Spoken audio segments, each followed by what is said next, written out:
50 روز پیش من همون آدمی بودم که همه کارامو میذاشتم برای فردا ورزش میکنم، فردا شروع میکنم، فردا تنبلی میذارم کنار، ولی هیچ وقت فردا نمیام. تا اینکه یه تصمیم کوچیک گرفتم. قرار شد هر روز یه دونه شنا، یه دونه بارفیکس. ولی نه یه هفته، ولی نه یه ماه.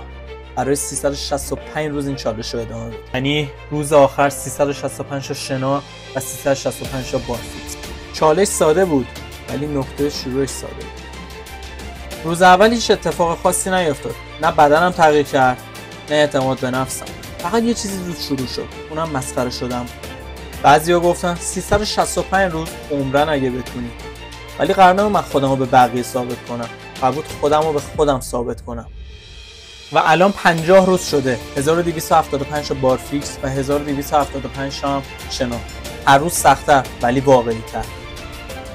اگه تو هم الان حس میکنی تنبلی داره نابودت میکنه، منم مثل تو بودم یه زمانی، ولی الان دیگه نیستم. من هر روز دارم چالشام انجام میدم. حتی شده واسه خودت یه چالش کوچیک شروع کن، نه 365 روز، حتی شده یک ماه، ولی انجامش بده. ممکنه کتاب خوندن باشه، ممکنه فقط یه شنا زدن ساده باشه، ولی شروعش کن.